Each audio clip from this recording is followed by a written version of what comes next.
Namaskaram students. Good morning. Good morning. चलो, तो अब मैं आपको फिर से बता देती हूँ कि एलएलपी का मास्टर डेटा कैसे बनाना है। पिछली बार मैंने एक्सप्लेन किया था एलएलपी का, कुछ शीट्स आपको एक्सप्लेन किए थे, सारे शीट एक्सप्लेन नहीं किए थे।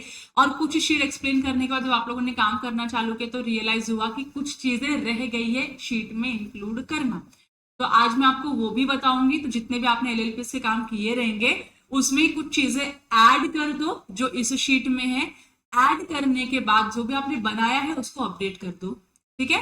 और जब आगे कंटिन्यू करोगे तो इसके हिसाब से कंटिन्यू करो। क्लियर है यहाँ तक? All clear? करना क्या है पता चल गया? हाँ, तो मैं आप लोगों को कुछ पॉइंट्स बता देती हूँ।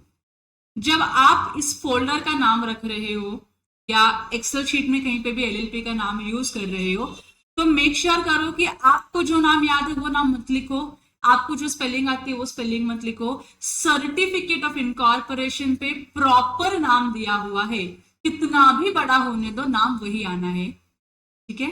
तो नाम आपको ध्यान रखना है। यहाँ पे एलएलपी का जब आप नाम लिखोगे तो वो प्रॉपर सर्टिफिकेट ऑफ इनकॉर्पोरेशन पे जो नाम प्रिंटेड है उस नाम को ही आपको यूज करना है, स्पेलिंग भी वही लिखनी है। फिर हमने ये सर्टिफिकेट ऑफ इनकॉर्पोरेशन क्या होता है पता है। एलएलपी जब इनकॉर्पोरेट होगी तो एक सर्टिफिकेट मिलता है जिसको हम certificate of incorporation of LLP बोलते हैं। यहाँ पे आपको उसका नंबर और कॉपी होनी चाहिए। एमसीए का हमने यहाँ पे कुछ फॉर्म्स लिखा था, जब इनकॉर्पोरेट करते हैं तो कुछ फॉर्म्स भरने पड़ते हैं, वो फॉर्म्स यहाँ पे आ जाएंगे। मैंने बोला था आपको एक फोल्डर बना के उसमें लिखना, आप लोग कर रहे हो ना। इसमें 2 फॉर्म देखे होंगे आपने, फिलिप और फॉर्म 9।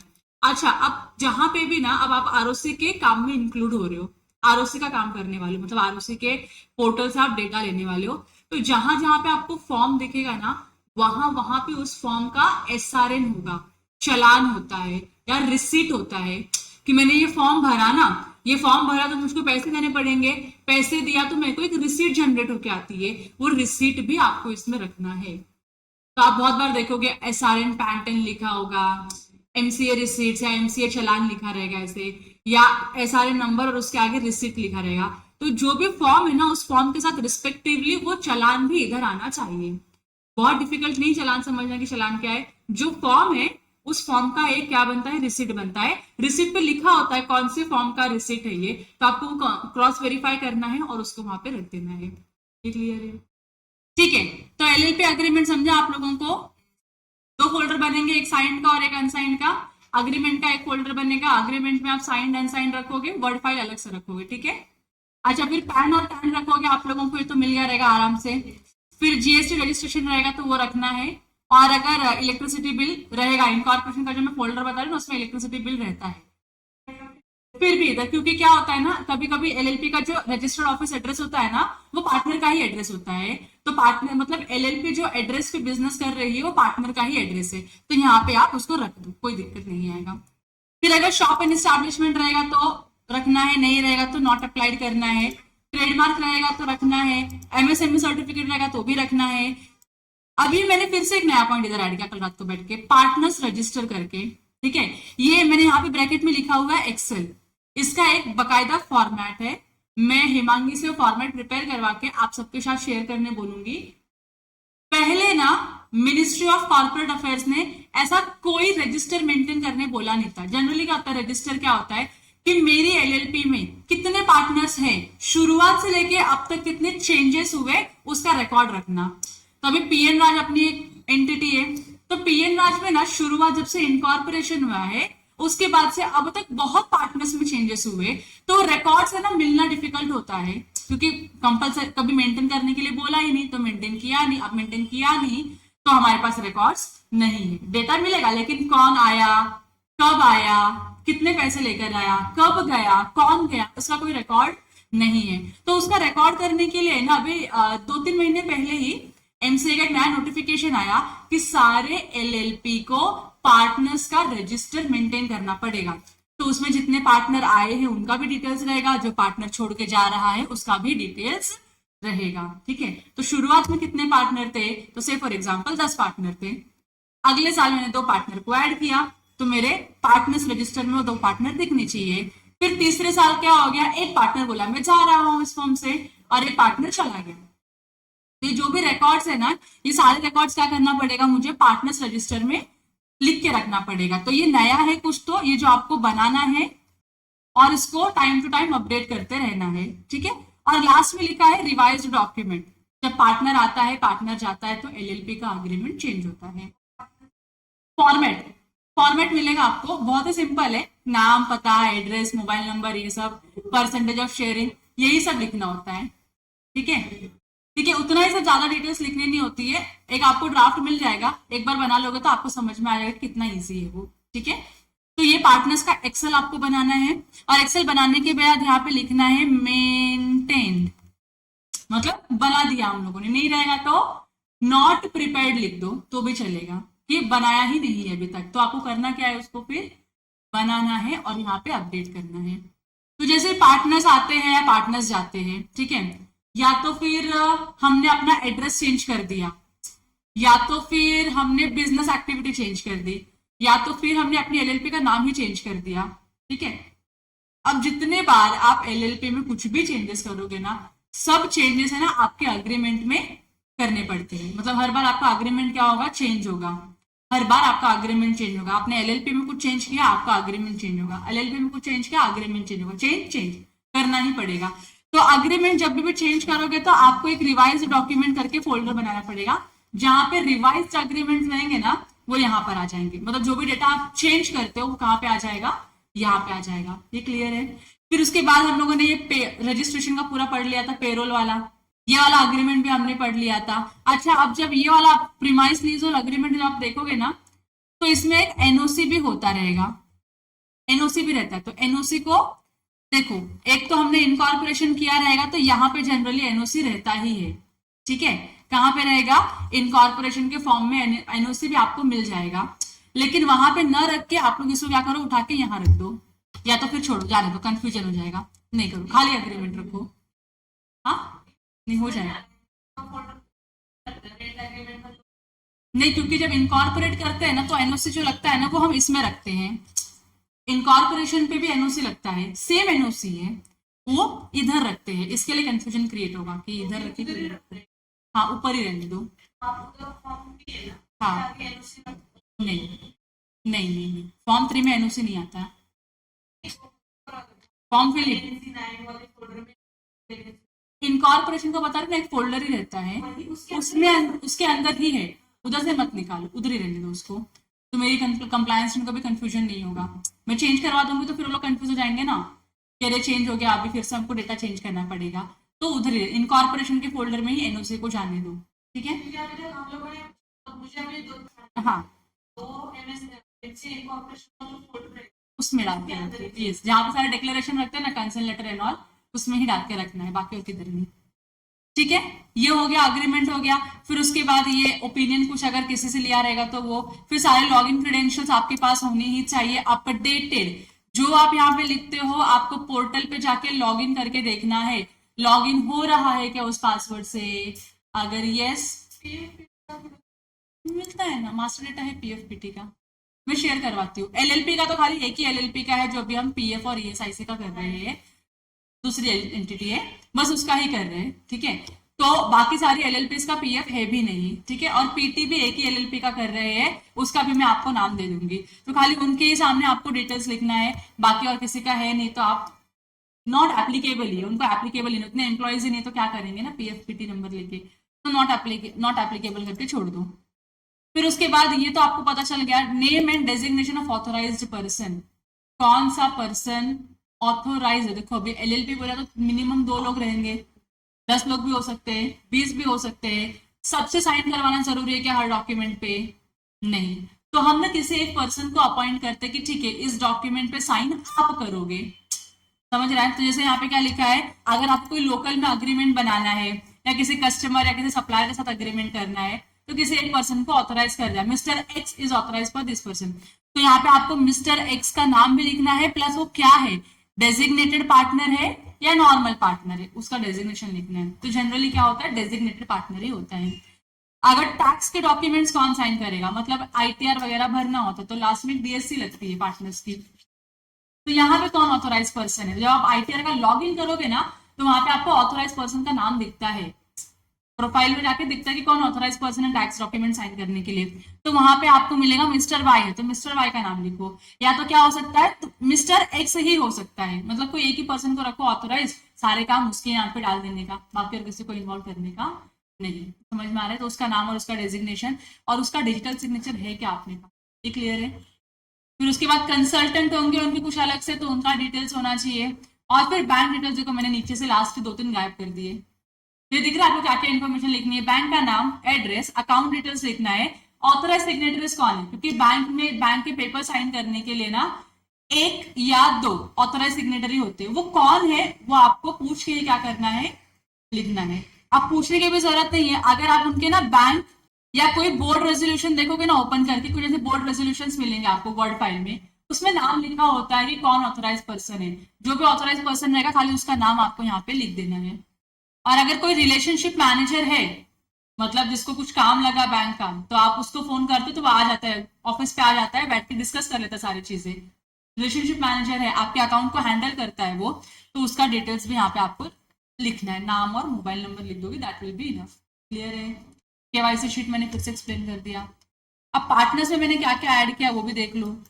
पार्टनर का नाम, डेट ऑफ बिकमिंग पार्टनर, किस दिन पे आप पार्टनर बने वो भी इंपॉर्टेंट है, क्योंकि मैंने बोला ना कभी भी आते कभी भी जाते, तो आप कब आए वो जानना भी हमारे लिए इंपॉर्टेंट है। तो डेट ऑफ बिकमिंग पार्टनर भी यहाँ पे लिखने का है, ठीक है, वो आपको मिल जाता है। आप एलएलपी अग्रीमेंट देखोगे ना तो आपको समझ में आएगा कि किस दिन पे वो क्या हुआ है, पार्टनर एडमिट हुआ है। फिर उसके बाद डिन नंबर आपको पता ही है। एजुकेशनल क्वालिफिकेशन की जो भी पार्टनर है उसकी क्वालिफिकेशन क्या है, सर्टिफिकेट की जरूरत नहीं है, अभी पता होना चाहिए कि ग्रेजुएटेड है, अंडर ग्रेजुएटेड है, 12th पास है, या उसने एमबीए किया है, कुछ भी किया है, वो क्वालिफिकेशन पता होनी चाहिए, वो आपको लिखना है। वो कहाँ मिलेगा आपको, वो जो इनकॉर्पोरेशन का एक्सेल शीट होता है ना उसमें मिलता है सब, उसमें से लेना है। पैन, डीन, voter ID, driving licence, Aadhaar card, ये पता आपको। Electricity bill on the partner's name, अगर पार्टनर के नाम पे इलेक्ट्रिसिटी बिल है तो यहां रखना है, पार्टनर के नाम पे इलेक्ट्रिसिटी बिल नहीं है तो मत रखो, क्योंकि हम उसका चालते केवाईसी में जो तुमने रखा है ना दैट बिलोंग्स टू एलएलपी, यहाँ पे जो रखोगे ये पार्टनर के लिए है, ठीक है। तो मैं पार्टनर हूं, मैंने ही मेरा एड्रेस क्या किया है, एलएलपी को दिया है, क्या एलएलपी क्या करे, यूज करे, तो एलएलपी के फोल्डर में भी वो इलेक्ट्रिसिटी बिल आएगा, मेरे फोल्डर में भी वो इलेक्ट्रिसिटी बिल आएगा, ठीक है। और कभी कभी अलग होता है कि एलएलपी का जो इलेक्ट्रिसिटी बिल है वो अलग है, मेरा जो इलेक्ट्रिसिटी बिल अलग है, तो उसको अलग अलग रखना है। क्लियर हो गया आप लोगों को? बैंक स्टेटमेंट रहेगा ही रहेगा, तो बैंक स्टेटमेंट ले लेना आप लोग। फोटो पासपोर्ट अगर रहेगा, तो किसी किसी का पासपोर्ट होता ही नहीं है, तो जब पासपोर्ट है ही नहीं तो फिर डिटेल्स करने का, मैंने सोचा वैसा करने का, मैंने रात को इसको अपडेट करी थी ना, मैंने बोला हमको एज सच कहीं पर डिटेल्स हमको टाइप करनी नहीं है, तो इसके लिए क्या करते हैं, खाली बैंक स्टेटमेंट रख देते हैं, जो भी डिटेल्स चाहिए रहेगी उसमें मिल जाते हैं, अकाउंट होल्डर का नाम, अकाउंट नंबर, एड्रेस, ब्रांच का जो भी ब्रांच नेम होता है वो ब्रांच नेम मिल गया तो ब्रांच का एड्रेस भी आराम से मिल जाता है। इसके लिए मैंने बोला उसको अवॉइड करते हैं, ज्यादा डिटेल में उसको नहीं लेते, खाली बैंक स्टेटमेंट रख देते हैं, तो बैंक स्टेटमेंट से डिटेल्स हमको मिल जाएंगे, ठीक है। Mobile number, email ID, DSC, partners contribution, ये भी इंपॉर्टेंट है। एलएलपी अग्रीमेंट जब आप ओपन करोगे ना तो कौन सा पार्टनर कितना पैसा लेकर आएगा वो भी आपको इसमें लिखना है। तो जैसे अभी हमारा एलएलपी है जिसमें अगर समझो मैं और सर पार्टनर है और सर ने लिया है कि सर 80,000 रुपीज लेकर आएंगे, मैंने अग्री किया कि मैं 20,000 रुपीज लेकर आऊंगी, तो हमारे नाम के सामने आना चाहिए यहाँ पे 80,000 और यहाँ पे कितना 20,000 आना चाहिए, बराबर। ये भी अग्रीमेंट में मिलेगा, जब आप अग्रीमेंट को ओपन करके रीड करोगे ना तो आपको समझ में आएगा, उसमें भी सारे डिटेल्स लिखे हुए, तो आपको वो एक्सेल से डिटेल्स यहाँ पे लिख लेने हैं। फिर प्रॉफिट शेयरिंग रेशियो होता है, अब सर ने 80,000 लाया तो सर बोलते मेरा प्रॉफिट भी ज्यादा होना चाहिए, तो सर 80% का प्रॉफिट ले रहे और मैं कितनी परसेंट का प्रॉफिट ले रही हूँ, 20% का, तो ये ऐसे आपको पीएसआर में मेंशन करना है।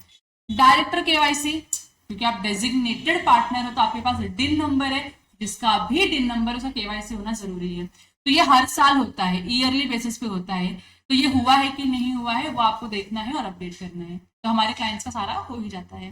फिर मैंने बताया था पीटीईसी जो होता है वो डेजिग्नेटेड जो पार्टनर है उनका भी पीटीईसी जाता है साल में एक बार 2,500 रुपए का पेमेंट करने का, उनका चालान होना चाहिए उनके फोल्डर में हर साल का। आईटीआर फाइल जो होनी चाहिए, आईटीआर फाइल का फोल्डर बनेगा और उसमें क्या क्या रहेगा, कंप्यूटेशन, फाइनेंशियल स्टेटमेंट, आईटीआर का एक्नॉलेजमेंट फॉर्म और इंटीमेशन, जो आपने सोल प्रोप्राइटर के लिए किया था, बस वो सारा डॉक्यूमेंट इधर रहेगा, सारा डॉक्यूमेंट। ठीक है। और लास्ट में क्या लिखा है, date of resignation if any. 5 partner थे, एक छोड़कर चला गया, तो कब छोड़कर गया वो, उसका डेट यहाँ पे आना चाहिए। समझ रहे हैं आप लोगों को? तो मैंने इस शीट को थोड़ा सा रिवाइज कर दिया, डिटेल बना दिया थोड़ा सा इसको। क्लियर है? अकाउंटिंग डॉक्स चेकलिस्ट या तो आपको करना ही नहीं था, पहले बताया था। कंप्लायंस डॉक्यूमेंट में आप रुके थे आके, मैं आपको बता देती हूँ। सोल प्रोप्राइटर का क्या ना आप लोगों ने कंप्लायंस डॉक्यूमेंट, बस वही फॉर्मेट मैंने उठाया है। अब ये जो होगा ना, ये सिर्फ और सिर्फ एलएलपी का है, तो आपको ध्यान रखना है कि आप एलएलपी का डॉक्यूमेंट बना रहे हो। तो एलएलपी का जब आप कंप्लायंस फोल्डर बनाओगे तो उसमें क्या क्या आएगा, तो सबसे पहले क्या लिखा है, स्टैट्यूटरी टैक्स कंप्लायंस। ये तो आपको पता ही है, स्टैट्यूटरी टैक्स कंप्लायंस मतलब टैक्स के रिलेशन में जितने भी डॉक्यूमेंट्स होंगे वो सारे कहां पर आएंगे, यहां पर आएंगे। ठीक है, जेवढे पार्टनर आहे तेवढे पार्टनर से नाम घ्यायचं। चलो आगे बढ़ते हुए, चलो इधर ध्यान दो, आगे बढ़ते हुए अब हम आते हैं पहले स्टैट्यूटरी टैक्स कंप्लायंसेस के ऊपर। ठीक है, अब टैक्स कंप्लायंस में आपको पता है कवर पेज क्या होता है, वो अपना कवर पेज रहेगा वो बनाना है, नहीं बना रहेगा तो बनाना है, कॉपी पेस्ट करना है और बनाना है, बना के डाल दो। वर्ड फाइल अवेलेबल रहती है, हर फोल्डर में वर्ड फाइल मिलेगी। यहाँ पे खाली इस क्लाइंट का नाम डाल के, इस क्लाइंट का ईयर डाल के आपको अपडेट करना है। ठीक है, इनकम टैक्स का एक्नॉलेजमेंट होना चाहिए, एक पेज का वो एक्नॉलेजमेंट आपको पता डाउनलोड कैसे करते हैं, एलएलपी के नाम का। यस, सिर्फ एलएलपी के नाम का, पार्टनर्स के नाम का नहीं। यहाँ पे जो हम पढ़ रहे हैं compliance document, it is only and only for LLP. Clear है? आईटीआर होना चाहिए और हर एलएलपी का कंप्यूटेशन ऑफ इनकम होता है, वो होगा। फाइनेंशियल स्टेटमेंट बनता है, वो होगा। फिर उसके बाद क्या है, एक्नॉलेजमेंट है। अगर किसी किसी एलएलपी को फॉर्म 3CD एप्लीकेबल है, टैक्स ऑडिट एप्लीकेबल है, तो जिनको टैक्स ऑडिट एप्लीकेबल होगा उनका टैक्स ऑडिट का रिसीट आएगा और टैक्स ऑडिट का रिपोर्ट आएगा।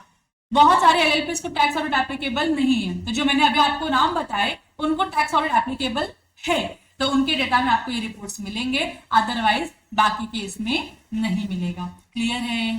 तो एक्नॉलेजमेंट भी पता है आपको कैसा दिखता है और कहाँ से मिलता है, फॉर्म भी पता है आपको कैसा दिखता है और कहाँ से मिलता है, ये रखना है। सेल्फ असेसमेंट टैक्स पेड, अगर एलएलपी ने टैक्स पे किया रहेगा तो उसका चालान रहता है, वो भी आपको लिखना है। फिर उसके बाद 26AS एलएलपी का भी होता है, डाउनलोड करके रखना है। मेजॉरिटी टाइम डाउनलोडेड रहेगा करंट ईयर में, प्रीवियस ईयर में नहीं रहेगा, तो आपको डाउनलोड करना है और रखना है। यूडीन डेफिनेटली रहने वाला है, तो आपके पास यूडीन का कॉपी होना चाहिए।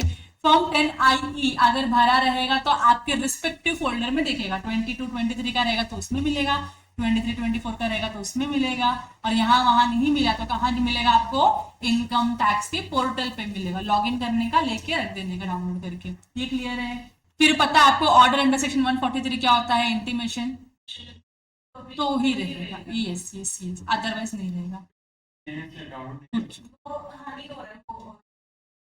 तो फिर क्या हुआ रहेगा ना, पोर्टल का ग्लिच रहेगा थोड़ा, कभी कभी होता है कि पोर्टल ठीक से नहीं चलता तो इसकी वजह से डाउनलोड नहीं होता है। नहीं है ट्रेसेस वाला, ये ट्रेसेस पे नहीं मिलता है। ट्रेसेस जो बंद हुआ है बहुत पहले से बंद हुआ है।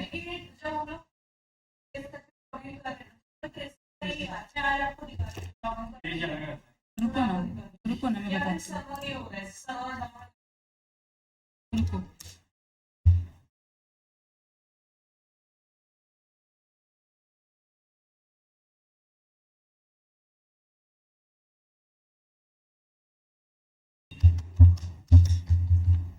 ये लॉगिन किया मैंने, कहाँ डाउनलोड करते हो तुम लोग?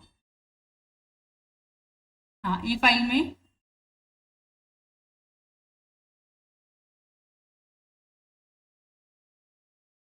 हाँ,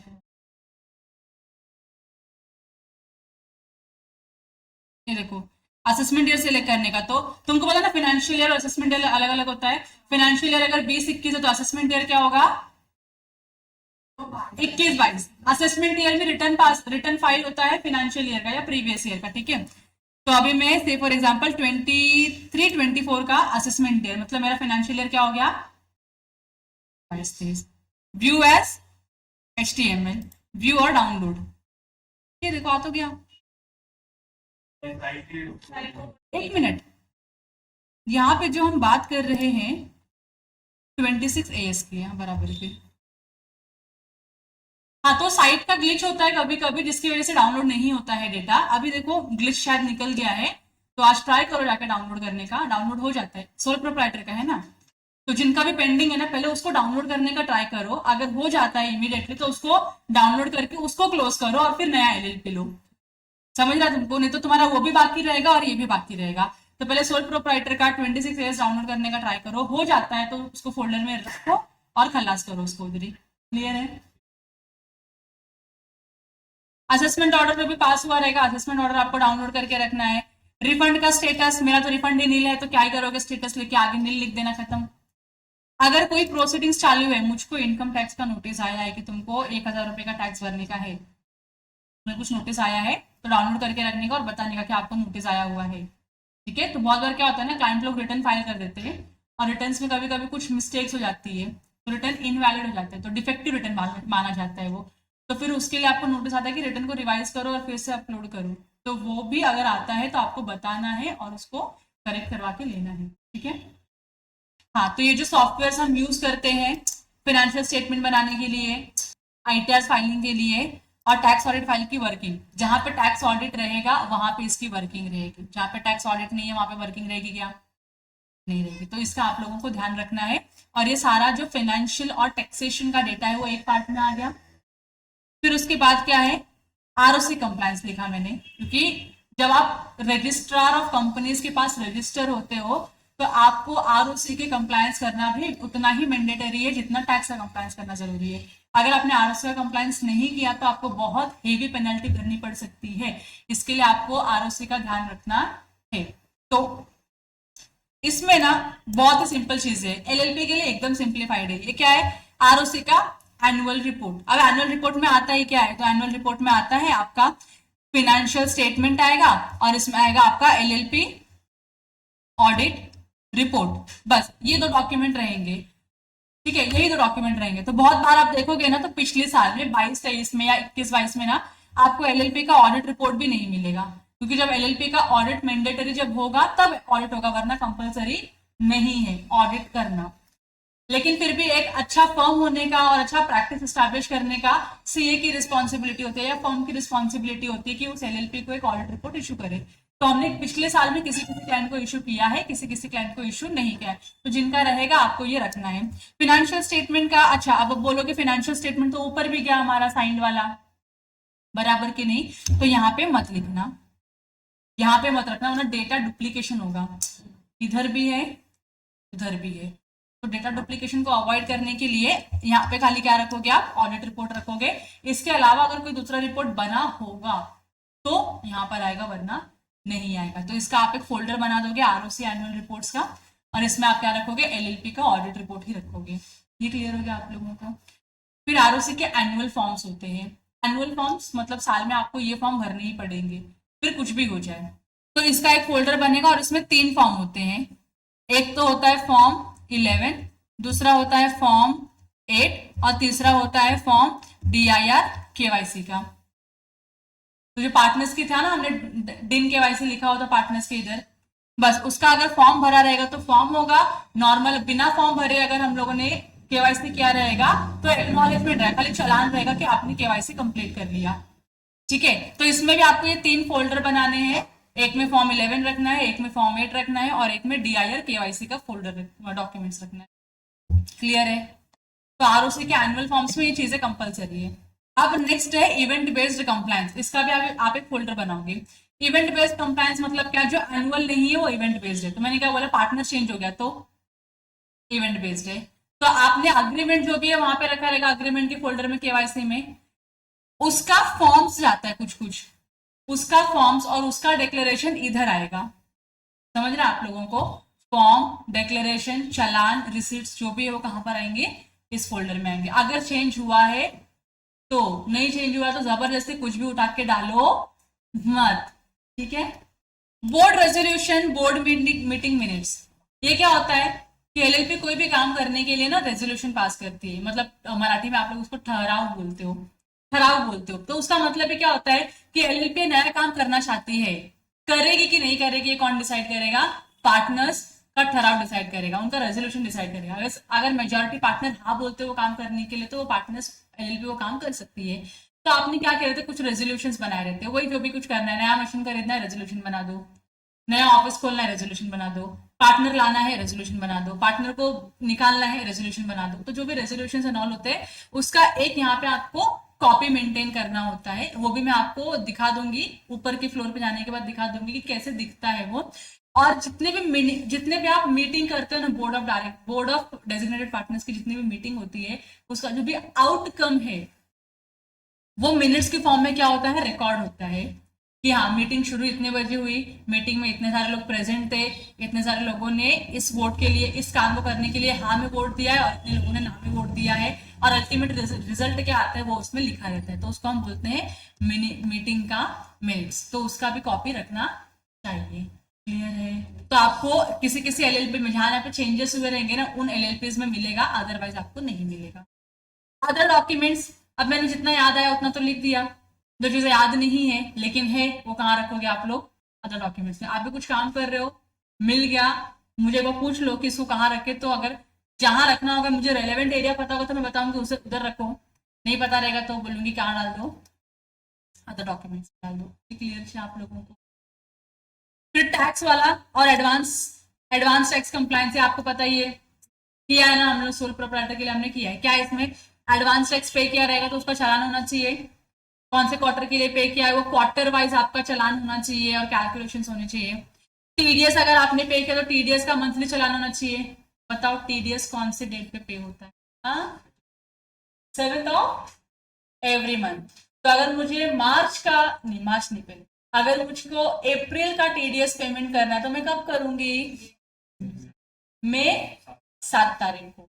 वही है कि उसकी बात कर सकते हैं, पहले कर सकते हैं, बाद में क्या तो आपको इंटरेस्ट लेट फी वगैरह सब लगना चालू हो जाता है। तो आपको 7 तारीख के पहले या मैक्सिमम 7 तारीख तक क्या करना है, टीडीएस पे कर देना है। मंथ टीडीएस का पेमेंट कैसा होता है, मंथली की क्वार्टरली?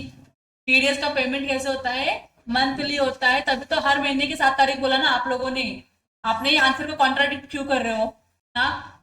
मार्च का अगर टीडीएस पे करना है तो अभी मार्च आने वाला है अपने, बराबर, मार्च का टीडीएस कब तक पे करते हैं, क्या 30 अप्रैल तक। क्यों 30 अप्रैल तक का टाइम दिया, 7 तारीख तक का टाइम क्यों नहीं दिया?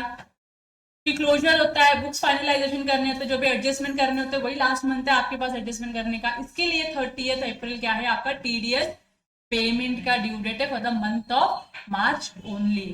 बताओ टीडीएस का रिटर्न कब कब जाता है, एक क्वार्टर में 3 महीने होते हैं, तो अप्रैल मई जून का रिटर्न कब जाएगा, 31 जुलाई को जाएगा। जुलाई अगस्त सितंबर का रिटर्न कब जाएगा, 31 अक्टूबर को जाएगा। अक्टूबर नवंबर दिसंबर का रिटर्न कब जाएगा, जनवरी को। और जनवरी फरवरी मार्च का रिटर्न कब जाएगा, 31 मई को जाएगा। 31 May is the due date for TDS return of last quarter. इतना याद कर लिए ना? हाँ, तो आपको पता है अभी पेमेंट का जब चालान बनाओगे तो आप यहाँ पे मंथली फोल्डर्स बनाओगे, बराबर, उसमें वर्किंग कैसे रखना है, एक्नॉलेजमेंट कैसे रखना है, मिलना कहाँ से, सब बता दिया आपको ऑलरेडी विजय सर ने प्रीवियस सेशंस में, यस और नो। तो उसके हिसाब से काम करना है। क्वार्टरली एक्नॉलेजमेंट कैसे रखना है, तो 4 क्वार्टर बनाने हैं। हाँ, 4 क्वार्टर बनाने हैं आप लोगों को, हर क्वार्टर में उसका चालान आएगा और जो भी एडिशनल पेपर्स रहेंगे वो सारी चीजें आएंगे। टीडीएस वर्किंग तो आपका इसमें चला जाएगा, पेमेंट वाले, मतलब जब आप पेमेंट करोगे तो बिना वर्किंग के तो पेमेंट करोगे नहीं, वर्किंग इज इंपॉर्टेंट, तो वहां पे चला जाएगा। अगर आपने किसी को फॉर्म 16 और 16A इशू किया है तो, जैसे अपनी एक एलएलपी एक क्लाइंट है जो अपने क्लाइंट्स का, अपने एम्प्लॉइज का पीएफ पीटी ईएस सब डिडक्ट करती है, तो they are responsible to issue form 16 और 16A टू देयर एम्प्लॉइज। तो ये होना चाहिए, बराबर कि नहीं? और लास्ट में क्या लिखा है, अगर कोई नोटिस रिसीव हुआ तो क्या है, टैक्स समझा, आरओसी समझा, टीडीएस समझा क्या? गुड। इनडायरेक्ट में क्या है, GST R1 2A 2B 3B, बराबर कि नहीं? 9 रहा तो 9 नोटिस, अगर आपसे कोई डिमांड, नोटिस अगर डिपार्टमेंट से आई है या रिफंड अगर आपने कोई क्लेम किया है तो उसका डिटेल्स यहाँ पे लिखना है, अदरवाइज खत्म। ये क्लियर हो गया? अच्छा, इसके नीचे मैंने वो जो वैट वाला पार्ट था, वैट और कस्टम, मैंने उड़ा दिया। मेरे को समझा कि तुम लोग उधर भी जाके कुछ ना कुछ तो कर रहे हो कांड, मैंने बोला रखना ही नहीं है, टेंशन ही नीचे हो, क्योंकि रखूंगी तो प्रॉब्लम है, नहीं रखूंगी तो प्रॉब्लम ही न रहेगी, बस खत्म, खत्म ही कर देने का उसको, तो मैंने निकाल दिया चुपचाप से। और वैसे भी हमारे कोई क्लाइंट है नहीं एलएलपी में जिनको वैट या कस्टम्स एप्लीकेबल है, तो उड़ा दिया उधर से।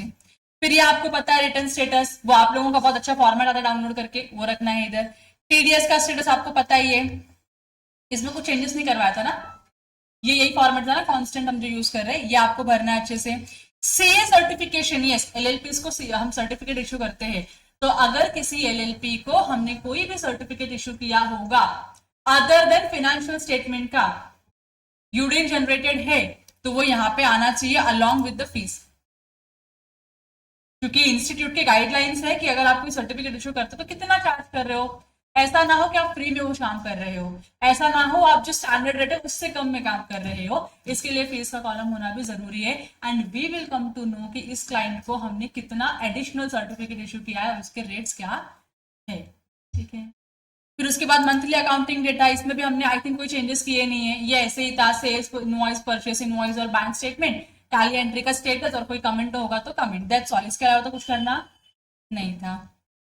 अभी जो लास्ट शीट है अपना दैट इज अबाउट पेरोल, क्योंकि अभी एलएलपी है तो एलएलपी का पीटी नंबर होता ही है, नहीं है तो एलएलपी को अप्लाई करना पड़ेगा और उनको हर साल का रिटर्न भरना ही पड़ेगा। अब देखो पीटीआर से किसके लिए होता है बताओ मुझको, मैंने सिखाया था किसके लिए, एम्प्लॉयज के लिए होता है। तो अगर आपके ऑर्गेनाइजेशन में एम्प्लॉय है जिनका पीटी माइनस करते हो, पीटी माइनस करते हो, तो यहाँ पे आप मंथली क्या करोगे, रिटर्न एक्नॉलेजमेंट, रिटर्न फाइल करोगे, रिटर्न जाता है, एक्नॉलेजमेंट आएगा, चलान पेमेंट का यहाँ पे रखोगे, और फॉर्म 3, ये जब आप रिटर्न भरने के लिए आपको एक फॉर्म भरना होता है, ये फॉर्म 3 भी आपके पास रहना चाहिए, ठीक है। ये हो गया तो आपका पीटीसी सॉरी पीटीआरसी हो गया। और अगर एम्प्लॉयज ही नहीं है जिसका पीटी डिडक्ट होता है तो नॉट एप्लीकेबल। तो मैंने इसलिए क्या लिख दिया, तुम यहाँ पे क्या करते हो, भर देते हो नॉट एप्लीकेबल, एप्लीकेबल पूरा लाइन लास्ट तक आते हो, बहुत गंदा दिखता है वो। मैंने क्या लिखा आगे, हाँ तो लिखो, नहीं तो ब्लैंक रखो, कोई आपको अलग से मेहनत करके नॉट एप्लीकेबल लिखने की जरूरत नहीं है। पीटी पता है किसके लिए होता है, बताओ किसके लिए होता है, तो ये कंपनी है क्या, एलएलपी, तो क्या इस पर एप्लीकेबल है क्या। मैं जब आपको पीटी पढ़ा रही थी तो मैंने क्या बोला था, एनी टाइप ऑफ एंटिटी जो महाराष्ट्र में रजिस्टर्ड है, तो वो सोल प्रोपराइटर है ना, उनको भी जरूरत है पीटी लेने का, लेकिन लेते नहीं है, वो अलग बात है। गरीब इंसान होते सोल प्रोपराइटर के लोग, उनको लगता है हम कमाएंगे क्या देंगे क्या, इसके लिए वो लोग क्या करते हैं, पीटी निकालते ही नहीं है। लेकिन जो कॉर्पोरेट फॉर्म ऑफ एंटिटीज है उनके लिए कंपलसरी है।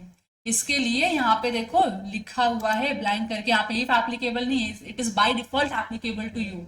तो आपको यहाँ पे क्या करना है, मंथली पेमेंट हुआ है तो उसका चालान यहाँ पे रखना है पीटीईसी के अंदर में, हाँ ईयरली। पीटीईसी का जो कंप्लायंस होता है that is yearly for all the एलएलपीज, ठीक है। तो साल में एक बार आपको 2500 रुपए का पेमेंट करना है to the government of Maharashtra, clear है। फिर उसके बाद पीएफ इफ एप्लीकेबल, अभी तक हमारे पास एलएलपी में जो क्लाइंट है पीएफ वाला वो एक ही है, नाम बता दूंगी, उन्हीं का खाली आपको डिटेल्स भरना है, अदरवाइज मत भरो डिटेल्स, क्लियर है, ठीक है। तो आप जब पीएफ भरते हो तो आप मंथली पेमेंट करते हो और मंथली रिटर्न फाइल करते हो, तो उसका एक्नॉलेजमेंट जनरेट होता है, तो वो होना चाहिए आपके पास डेटा। तो आप पीएफ का फोल्डर, पीटीसी का फोल्डर, पीटीआरसी का फोल्डर बनाओगे और उसमें डेटा वगैरह। और लास्ट में क्या है, जैसे पीएफ चलता है वैसे ईएसआईसी भी चलता है, आप पेमेंट करोगे, एक्नॉलेजमेंट रिटर्न आएगा, उसका एक्नॉलेजमेंट जनरेट होगा, एक्नॉलेजमेंट रखना है, पेमेंट का स्टेटस रखना है। यहाँ तक समझा आप लोगों को। तो मेजर चेंजेस थे क्या, नहीं, बहुत ही माइनर चेंजेस थे। कंप्लायंस डॉक्यूमेंट में थोड़ा सा आप लोग इस पे ध्यान देना, आरओसी कंप्लायंस के ऊपर ध्यान देना तो हो जाएगा, बाकी आपको ज्यादा टेंशन लेने की आवश्यकता, वेरी गुड। हाँ अब अगर तुमको कुछ डाउट रहेगा with respect to this sheet तो मुझको बताओ, मैं आपके डाउट सॉल्व करवा दूंगी अगर मेरे हाथ के अंदर होगा तो। हाँ तो अभी तक आप लोगों ने अच्छे से काम करना चालू नहीं किया, इसके लिए हो नहीं रहा है, मेक श्योर करो। कितने एलएलपीज बाकी है अभी अपने, अलॉट सारे कर दिए थे ना, केवाईसी का भी डेटा फिल कर दिया ना वो, हाँ हाँ। तो फिर अब क्या करना है, मेक श्योर करो कि आज शाम तक आप लोग एलएलपी का सारा डेटा अरेंज करके अच्छे से रख देते हो। तो इससे होगा क्या, आप लोगों का एलएलपी एंड प्रोप्राइटरशिप खत्म हो जाएगा, then we will come to company. तो कंपनी का मैं अभी, कल तो मेरे ख्याल से संडे, तो आप सब लोग क्या आराम चाहोगे, घर पे बैठना चाहोगे, कोई ऑफिस में आने की इच्छा। मंडे को कंपनीज के ऊपर ट्रेनिंग रखेंगे। तो अभी हो क्या गया है ना, अच्छी बात यह है कि आपको आइडिया आ गया है कि डेटा कैसे रखना है, किसको बोलते क्या है, तो उसके हिसाब से आप क्या कर पाओगे, चीजों को, कंपनी को भी ना इजिली ग्रैब कर लोगे। आपके लिए डिफिकल्ट नहीं जाएगा कंपनी को ग्रैब करने के लिए। तो मैं मास्टर डेटा कंपनी का एक बार फिर देख लूंगी। तो मैं कंपनी शुरू करोगे, जब तक नहीं आपको टारगेट डेडलाइन लेके चलना है कि आज ही खत्म करना है, आज नहीं खत्म हो तो आपके पास कल का भी टाइम है, कल संडे, कल तक आप कंप्लीट करो एलएलपी, लेकिन एलएलपी मेक श्योर करो कि खत्म हो जाए। तो मंडे से हम क्या करेंगे, फिर कंपनी के ऊपर काम करेंगे। जब कंपनी के ऊपर काम करेंगे तो कंपनी भी अपनी ज्यादा नहीं है, इजिली आप लोग इतने सारे लोग मिलके काम करते हो, तो 2 से 3 दिन में मैक्सिमम हो जाना चाहिए, कंपनी भी हो जाएगा, मेरा ऐसा एक्सपेक्टेशन है, क्योंकि आप लोगों का अच्छा ग्रिप बैठ गया, हाथ बैठ गया कि कैसे क्या करना है। तो 2 से 3 दिन में कंपनी भी हो जाएगा। Once the company's data is updated तो हम लोग पीयर रिव्यू के लिए रेडी है। Thank you guys.